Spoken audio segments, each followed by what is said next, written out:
So today I wanted to have a conversation about the metaphysics of forgiveness. And I want to unpack it just a little bit because, as with anything, right, any spiritual teaching can be hijacked by the ego, interpreted by trickster energy, to enable shadowy parts of the psyche. So for example, if we are trying to forgive people in our lives and perhaps focus on their positive aspects, but then the positive aspect brings you into nostalgia, brings you into like this watery desire to reconnect with someone that might not be healthy for you in this 3D life right now, right? That's not the proper interpretation. Of course, there's nothing improper, because if you go back into that situation, you will learn eventually, right, to stop enabling people and to stop harming yourself. But the important thing metaphysically about forgiveness is that you, in the mental plane, you reclaim another as part of yourself by completely accepting them as they are, and no longer projecting into the ethers negative expectations about them, judgments about them, even conclusions about them.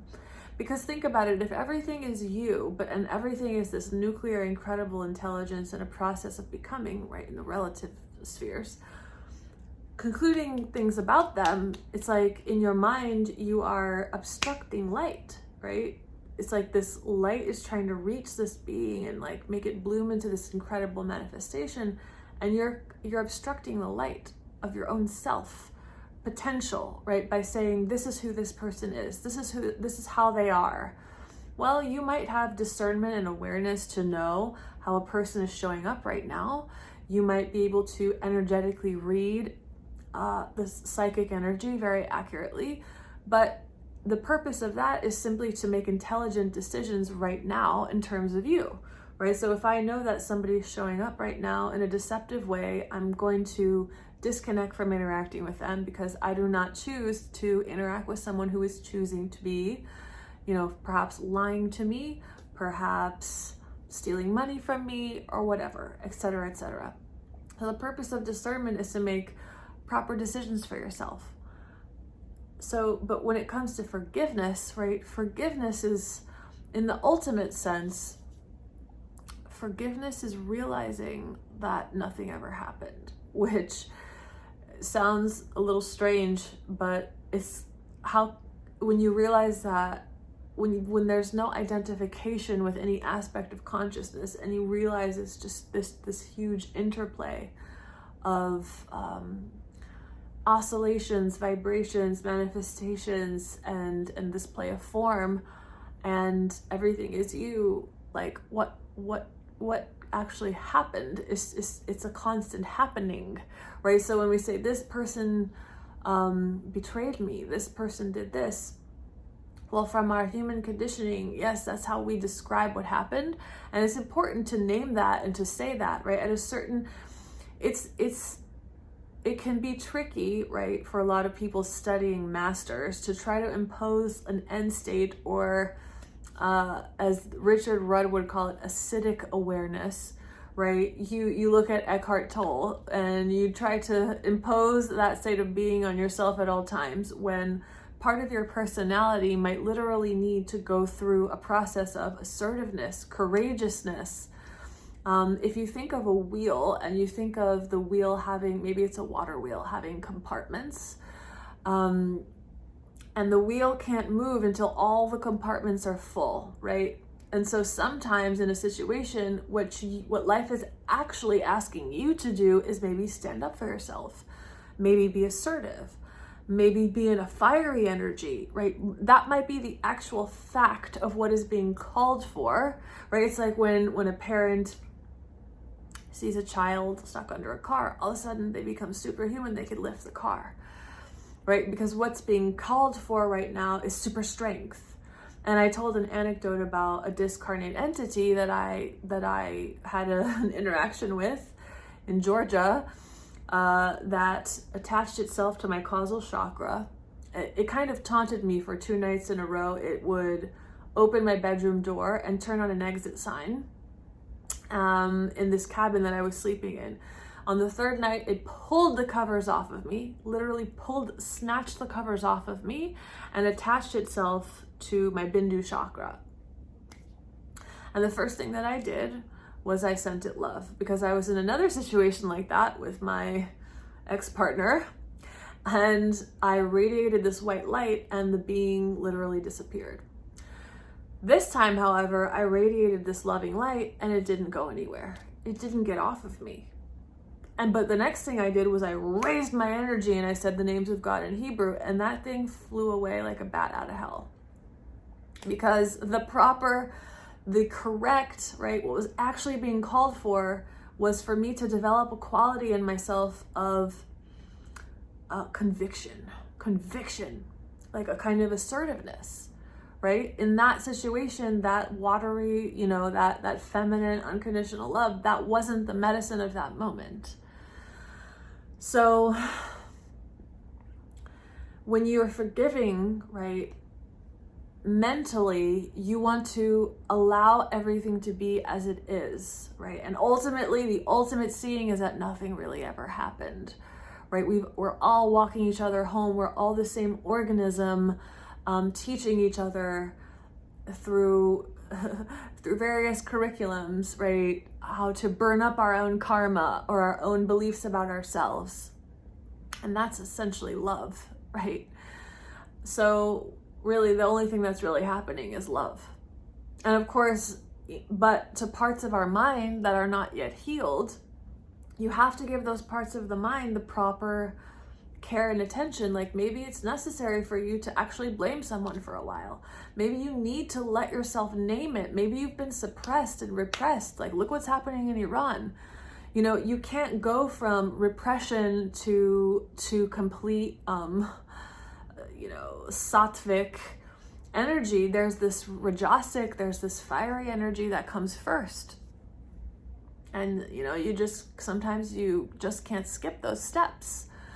And so while you can mentally, right, perhaps using a tool like A Course in Miracles, which is an amazing tool for forgiveness, mentally what's important is that you understand, you observe somebody directly as being yourself, as being part of yourself, or even as being a soul or being a light, right? Observing somebody as their true nature and no longer projecting negative expectations onto them, no matter what they have done, That's forgiveness. And you can do that mentally without necessarily having to interact with them ever again physically, without necessarily having to enjoy their personality. It doesn't mean you have to like someone. It doesn't mean you have to like, the energy that they're chronically in, or surround yourself by them. You don't have to force yourself to physically be around a person in order to complete this lesson. But what you do have to do is mentally reclaim a person back into your heart. And often what happens in the physical world is that a whole new kind of relationship manifests between you and that person.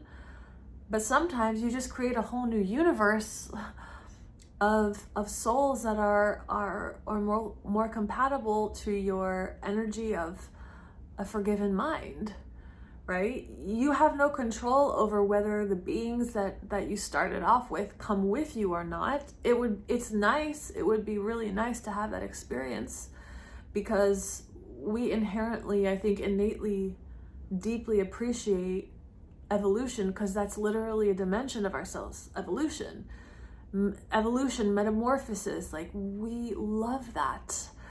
That's a fundamental part of who we are. So of course it's so satisfying to get to receive that in a lifetime. And I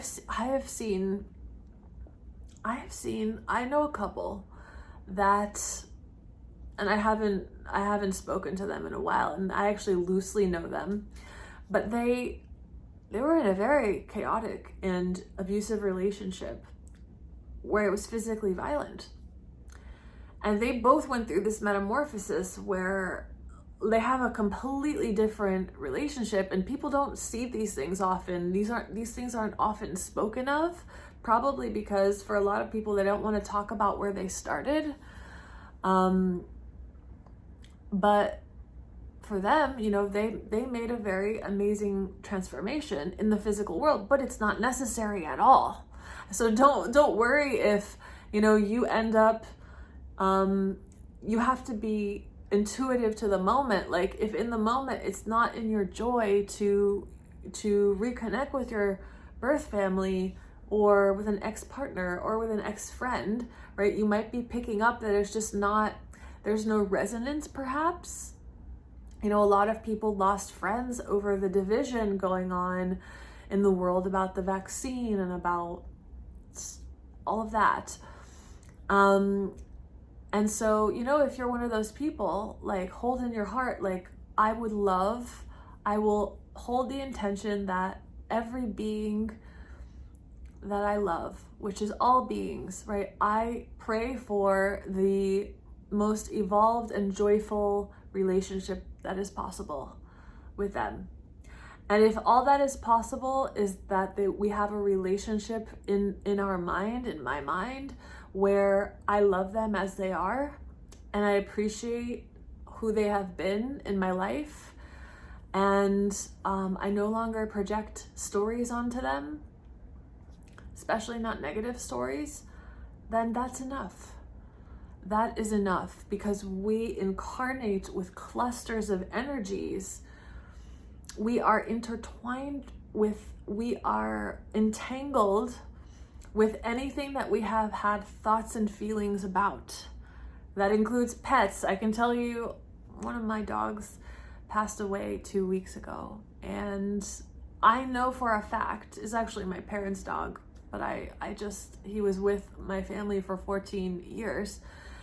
I know his soul was the same soul as the other Labrador that they had, Jackson. Is the same soul. I just see that, I see souls and I tune into things, and it's just obvious to me. And my ex-partner, my dad's brother was murdered the night before my ex-partner was born.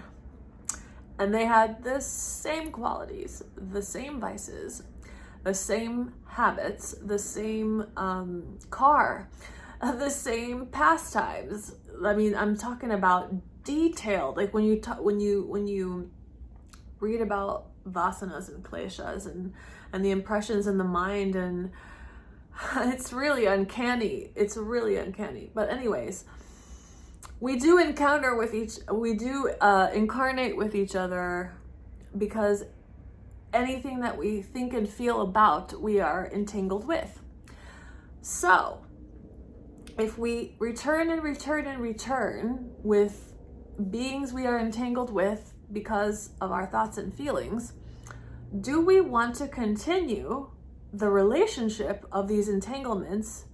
Do we want the bond to be trauma bond, or do we want it to be realization, love, and appreciation bond? The choice is up to you. The choice is up to you to forgive, to let go, to drop stories. And it's interesting because when you really stick to this, you actually do realize, you actually do know and feel that you do not want to be anyone else but who you are. And you don't want them to be anybody else but who they are. Like, you see things clearly. You see it from your God perspective, the perfection of the design of life. So, but again, just as a little clarification, ultimately, you haven't failed if you didn't reconnect with an ex-partner, or you didn't reconnect with a family of origin yet. Who knows what will happen in the future? But it's not a failure if those same beings don't come back into your life, because they are creating their reality. Right? You are creating your reality with them, and it does, you as the observer, you do have influence over them. But the only influence you really want to have over anyone is bringing them into your heart, observing them in their true nature. as yourself, as God, or as a soul. So if your ego tends towards habits of codependency, just watch for that.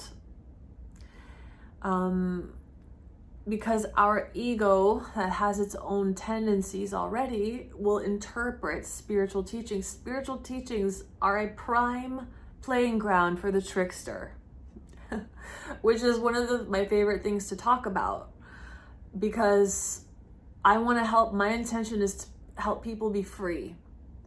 And when I do subconscious healings on people and I go into their subconscious, very often, even if they were not raised in a religious way, even if they were not even raised, even if they don't even study spirituality necessarily, I'll go into certain compartments of their mind, and the room will look like a synagogue, a church.